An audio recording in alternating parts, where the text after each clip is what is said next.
Hello everyone, welcome back to my channel. My name is Taylor and I am a digital budgeter. I am on a journey to aggressively pay off some debt this year. The video that went up before this one was my debt confession, so I'll make sure to link that up in the eye and also down below for you guys to check out where I am starting. But to give some context, I am going to be doing my budgeting for my first paycheck in March. February for me was a magic month, and so my first paycheck of March did not hit until the 15th. And so we will be taking a look at what my income is and how I am going to be spending that money.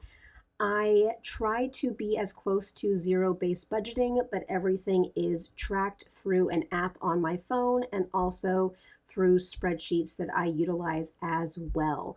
So let me go ahead and get my budget tracker pulled up for you guys so you can see what we are working with. All right, so this is a tracker that I ended up making for the intents of showing you guys on my channel, but I do utilize spreadsheets and an app on my phone as well. But let me go ahead and we will look at what the salary was looking like. And let me go ahead and take a pen and we are looking at March. So if you caught my debt confession video, I told you guys that I do work in healthcare and I also work for a government agency. I am a salaried employee, so my paychecks will always be the same unless I have any like overtime or holiday pay in my paychecks. As far as my total salary is just above $100,000 a year. And I think one of the main reasons I wanted to do this channel was because I've been hearing a lot of people discussing that $100,000 is no longer middle class. And I want to show what it looks like for somebody who is in debt, who has student loan debt, and is making $100,000, what it looks like per month to try to survive. I also said in my debt confessions that I am married. My husband also brings in his own salary, but we do keep our finances separate. That is what we decided prior to getting married, and so that is what we do. We each have different responsibilities for the household financially, and you'll see that when we look at my monthly bills and expenses. But this is what my paycheck is. I actually did recently change some things with my deductions. What already comes out of this is, of course, Social Security, Medicare, life insurance, union dues. I also have 5% going into a TSP, which is the government 401k. They match 3% and then they give, let me rephrase that. They do 100% match on 3% and then 50% match on 2% and then no match beyond that. So I did fund that at 5% to get 100% match up to 3, and then the additional 2%, I'm getting a 50% match on my 401k through the government. And then I also started a Roth IRA last year. I am going to try to max the Roth IRA out this year, so I am having 6% of my income go straight into a Roth IRA that is managed through my TSP as well. My husband and I do not have any children, but we do have multiple animals that do cost us quite a hefty amount during the month. And because of not having any children, we did have a very large tax bill. Even though we paid in extra throughout the year, we still do owe a pretty large tax bill at the end of the year. So you'll actually see down here with my savings that I do put money away to pay taxes every year. But to give an idea about what comes out of my paycheck before I actually have this amount hit my account. We are fortunate enough to have TRICARE because my husband served in the military, so we do not have health insurance coming out of our paychecks, but my husband does pay for our dental and vision out of his paycheck, so that does not come out of mine. So that's kind of an idea of how we get from $100,000 a year salary down to this. I think typically, and maybe I'll have to pull this up from one of my paychecks, but I do have about $1,300 worth of deductions come out of my pay prior to me getting this amount here. So because I am salary, these two amounts for March will be the same. So my total income will be the $5,285.62.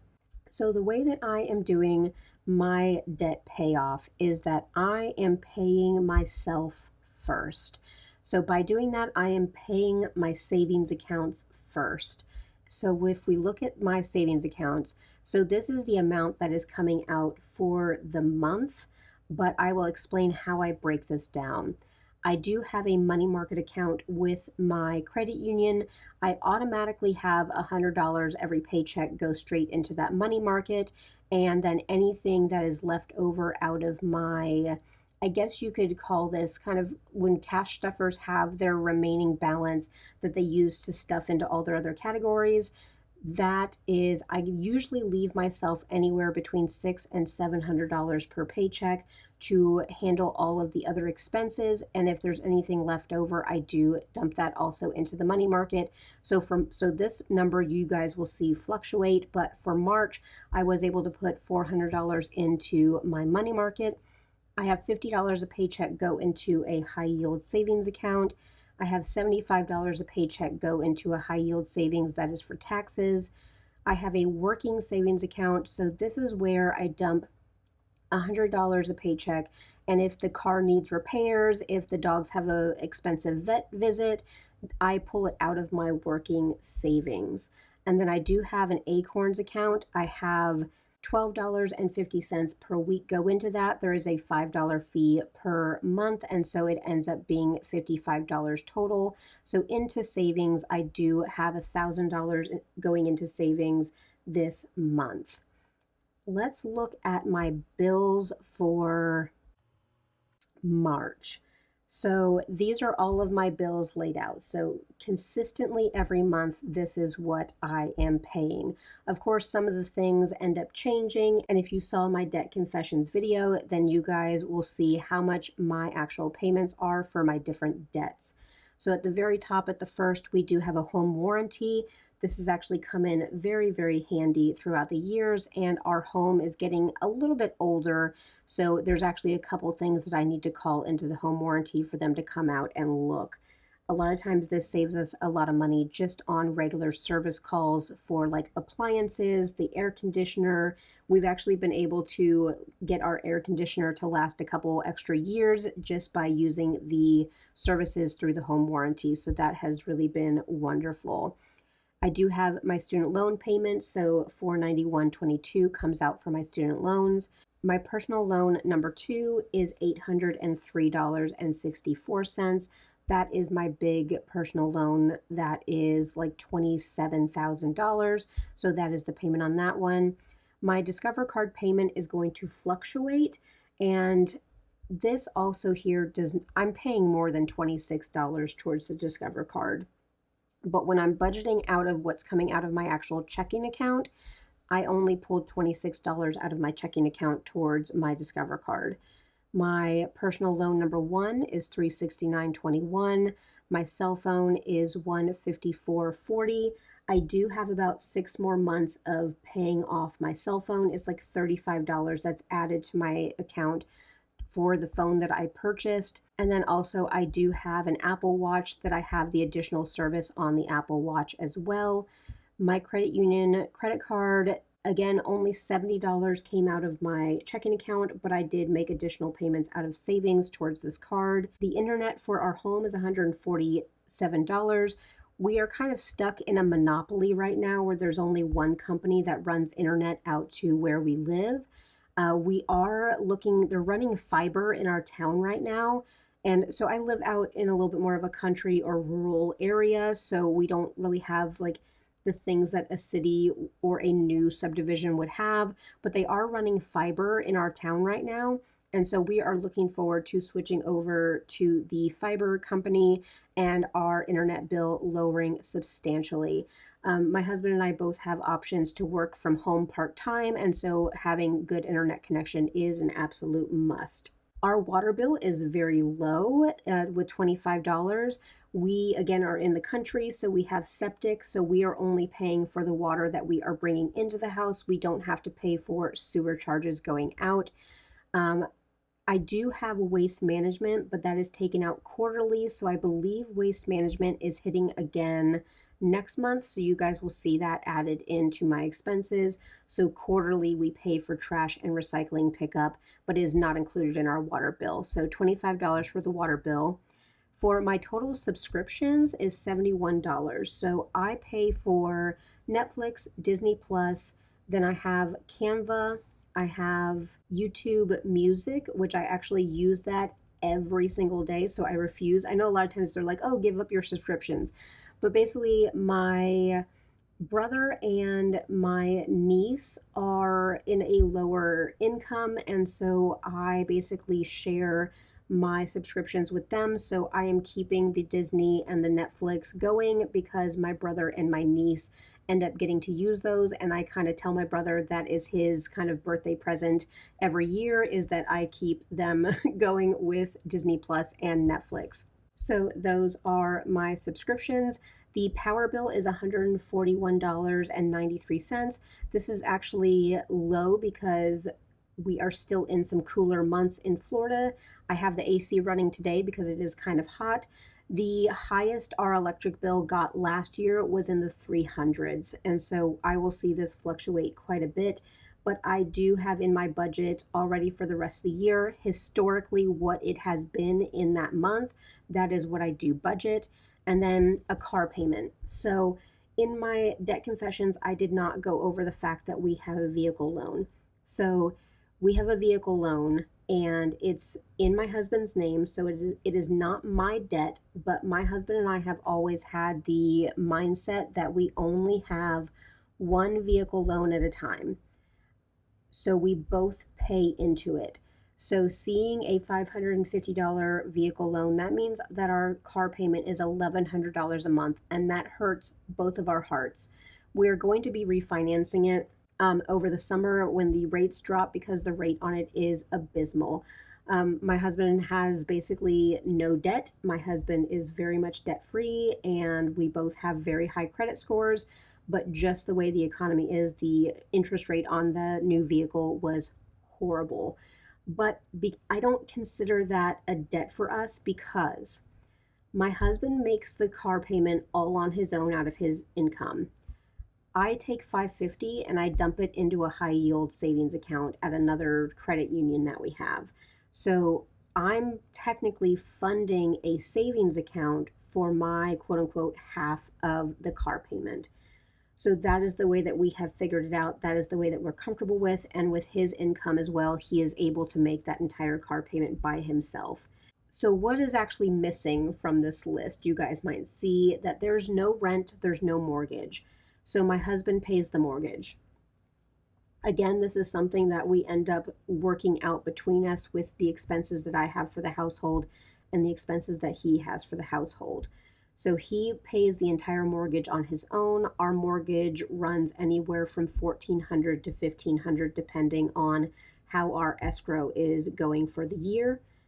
And then he also pays for our car insurance. We do have multiple vehicles. Again, we only have one car payment at a time. We aggressively try to pay down vehicles within 3 years, and then we will get another vehicle if one is old.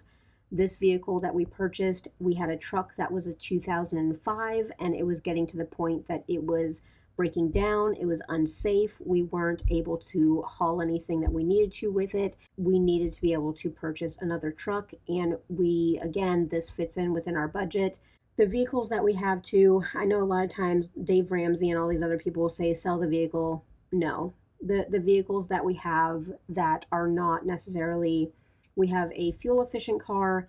We have a sports car, which again is my husband's. It's paid off. It is in his name. It is not mine to do with what I need. Plus, I would never ask him to sell basically his dream car that he pays the insurance for, he pays the maintenance for. It does not come out of my pocket. I don't even think about it. So we are not willing to sell any vehicles or downgrade or anything. Like I said, we just purchased this vehicle last fall, and so we have a ways to go, but I am consciously looking at the interest rates to try to get a better interest rate on that loan and get our payment down a little bit so that we can dump extra money into it as well. So those are my bills that are consistent and constants in my monthly budget. And so that comes to $2,922.03. Now, I would love to have all of my bills be able to be paid for by one paycheck. So our 2642 up there, I'd love to get this amount down, and that is why I am aggressively looking at paying down some of this debt. But let's look at my expenses. So these are things that I budget for, and I guess in the cash stuffer realm, this would be my envelopes. So I do have household, gas, groceries, pets, miscellaneous, and I do have taquitos and Amazon. So I love watching Caleb Hammer's financial videos. He does financial audits, and he calls popping into the gas station to buy snacks, he calls those taquitos. So I actually do have that listed in my app. And so as I'm filming this for the first half of March, I have spent $25 in taquitos and $96 on Amazon. I'm just watching my Amazon purchases. I am trying to be aware because it's so easy to add things to cart and hit buy. I do not pay for Amazon Prime. So I think I have to have like $30 worth of purchases before it will ship for free. And so that also gets me by adding little things to my cart to get to that shipping threshold. But in household, I try to stay within $250. So this is Walmart purchases, this is Target purchases. So this is toilet paper, tissues, vitamins, toothpaste. That is everything that falls into household. Gas is gas for our vehicle. We do not have natural gas here for the house. We are only on electric. So this is only gas for the vehicle. Again, we are in a rural area, and so we typically have to drive further to get to where we are going. Groceries is $800 a month. There's only two of us, but we try to eat well, and so groceries end up being quite expensive. And I'll also show you guys how I got to these numbers. For pets, I have $75. So we have 4 large dogs and a bunny rabbit. My husband has taken over the cost of buying dog food for the dogs. That runs anywhere from $350 to $400 a month for dog food. We have a dog that is on a special prescription diet. His food is $150 a bag, but thank goodness one bag lasts an entire month. And then the other dogs, we do have to buy probably 4 bags because they go through about a 23 or 28 pound bag of food per week. And so taking care of the dogs is a huge expense, but again, it's something that we are comfortable with paying. But the $75 is just anything if I'm buying them new toys, if I have to buy a new leash, which I did buy them a new leash on Amazon, so that will have to go in here with my check-in. But definitely I try to budget $75 a month to be able to buy whatever extras I need for the dogs. And this also would probably encompass if I needed to buy more like hay or grass or bedding for the bunny rabbit. I do have a miscellaneous category. I don't know what I necessarily want to put in there, but definitely I want to maybe be mindful of all those little purchases that we end up picking up that go into miscellaneous. And then I don't have a budget for my taquitos or for Amazon because I don't want to spend money on those, but I do want to know at the end of the month what I'm actually spending on. So just my budgeted items come to $1,240. And then my recap is going to be I automatically have $1,000 going towards savings. $2,922 is going for bills. My expenses I have budgeted $1,240. I don't know about miscellaneous yet. So my total for these 3 things is $5,162.03. I have my income for the month and my difference is only $123. So when I'm looking at this over here, we will see what I'm left with over here by the end of the month. So I will do an end of the month recap to look at what everything ends up looking like. So if we are down here at the very bottom, and I don't know if this will let me, all right, we got it to minimize. So at the very bottom with my summary, we will look at my total income, my total expenses, and my total amount that I was able to put towards savings. We'll look at that at our end of the month recap as well. But let me actually go over my savings real quick and also tell you guys what my plan is to pay down my debt. Let me tack that into this video, and that way on all of my budgeting videos, we can see how I'm doing. Let's actually look at this one first. So this actually has and we'll do our little markup, and we'll go March. And then we can look at our amounts that we were starting with. So this is my debt that does not include my student loans, because if you watch my other video, you guys know I'm just letting my student loans ride for the time being. So with my debt, this is what I started at the beginning of the month. This is the amount that the payments that I made, any new charges that came in, especially on my credit cards, because I'm not going to have any new charges on the personal loans, and then our ending balance for the end of March. So I did start with the $40,000. I made almost $2,000 worth of payments. So you guys can see, even though I had very low amounts coming out of my checking account towards my debt payments, more came out of my savings. I guess we can call them like savings challenges, where I'm saving up a certain amount of money to dump towards these debts. So definitely I had a lot more go towards my credit cards this month. And then new charges, I made some Amazon purchases because that is what my Discover card is linked to my Amazon. And then also I did end up putting some new charges on my credit union card. That is something that I was not foreseeing having to do. So that is something that I want to be able to be very mindful of and address. And so here are my new balances. The balance on the Discover card did go down from the beginning of the month, but the balance on the credit union card did go up from the beginning of the month. So my new total is the $39,405. So between my two amounts, even though I put in close to $2,000 worth of debt payments, my debt only went down by $773. And that has to do with the new purchases, and that also has to do with interest that is paid.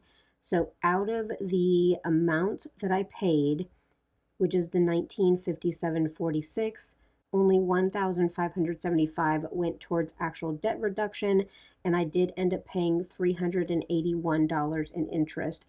And that's the one that hurts me. That's the one that I don't want to be giving somebody else my money that I could be earning my own interest on. So that is one that I really want to be mindful of and kind of point out that when we have debt, it's not just watching the numbers go down, it's not just making the payments. This is the part that really hurts us, and this is why we should be out of debt. Now let me go over to my savings challenges. So we can look at this one first, and I do have this in an Excel sheet that actually does all the numbers for me, and I just wanted to have this here so you guys can see it in a more like pretty kind of layout. So I do have 3 savings accounts that I am kind of putting money into, and these are my envelopes and these are my savings challenges. So with this, I do have my working savings account, my money market, and my high yield.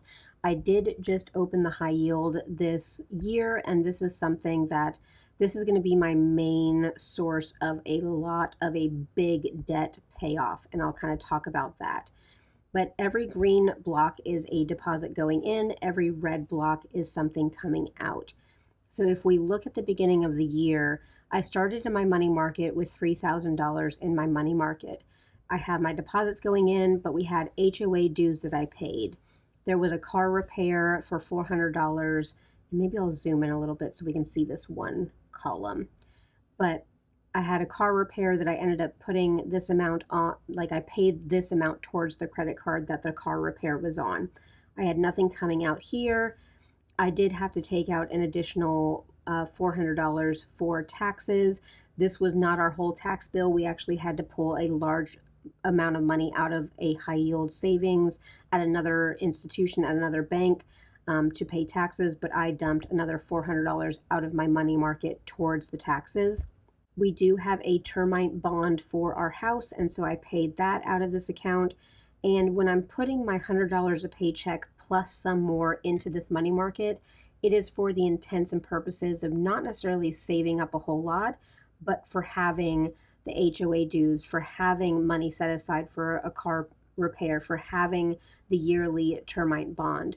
But if we go down here, I do have additional things, like I paid $500 out of my money market towards my credit union credit card to pay off items that were on that card. Later on this month, I'm dumping $400 towards my Discover card out of this account. But also, I am taking $500 out of this account in April and putting it into my high yield savings to be able to move it from this institution to this institution and earn a higher interest rate once I get to these different brackets. This may not make sense to a lot of people, and you might just say, why not just have one high yield? But for me, this is also my emergency fund. So if there was an emergency, I would have $1,000, $2,000 readily in my credit union money market that I could transfer to my checking and that I could have as an emergency fund. Once that emergency fund gets to a certain level, then I'm comfortable pulling chunks out to dump into another account that is not as accessible.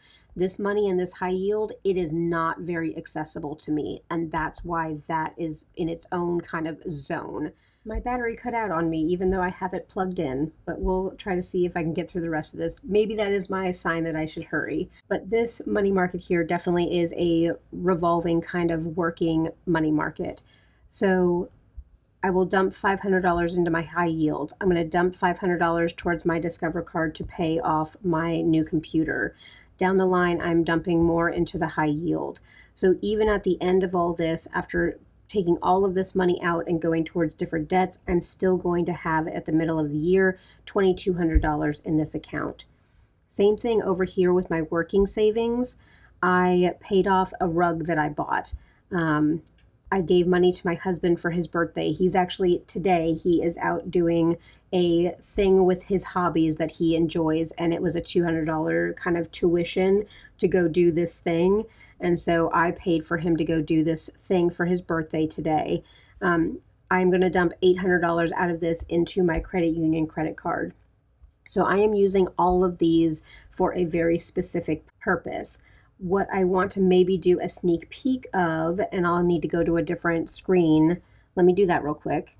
All right, this is the remainder of the year. And so you guys will see I have some other things coming out. Discover, Christmas, paying off the laptop, putting more into high yield savings, paying another big chunk on the laptop.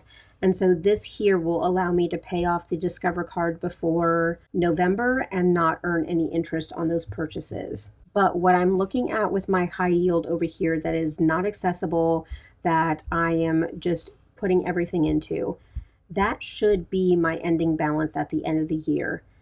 That should be enough to completely pay off my personal loan number one. So my plan is to have the Discover card completely paid off, to have my credit union card down to just the revolving things that hit it, and be able to take this amount at the end of the year and just pay off that loan. Then I will start fresh in 2025 with a whole big chunk of money to snowball into that large personal loan. So that is my plan. That is how I'm doing my savings. Maybe in an upcoming video, I will show you guys my actual, yes, what I'll do, the next video that I'm going to film, I'll go ahead and I'll film what my Excel sheets look like, and I'll show you how I came up with all of these numbers that I need, especially for my expenses, because I methodically tracked all of my purchases last year, so I will show that in my next video. But this so far is my budget for my first paycheck of March. When we hit next weekend, I'll be able to have all of my numbers for half of the month. And so I'll be able to put those in there and show you guys how I'm doing on my expenses, how I'm doing on my budget. But this is how I am setting up my budget every single month. So I hope that you guys enjoyed seeing how I am kind of organizing my finances and organizing my budget. If you guys have any suggestions for me, leave them down below. But of course, be kind, because we are all very sensitive about our debt and our monies. And so I'm just trying to do the best that makes sense for my own brain. But thank you so much for watching. If you like this, of course, do a thumbs up. Make sure to hit subscribe to stick around for my next video, where I do a deeper dive into my finances from last year, how I tracked everything, how I came up with these numbers, and how I am going to pay off all of this debt by the end of the year. Make sure to stick around for updates and also to see these numbers on my debts go down, down, down. And with my iPad shutting off, that is me going to be signing off with you guys. I will catch you in my next video. Bye.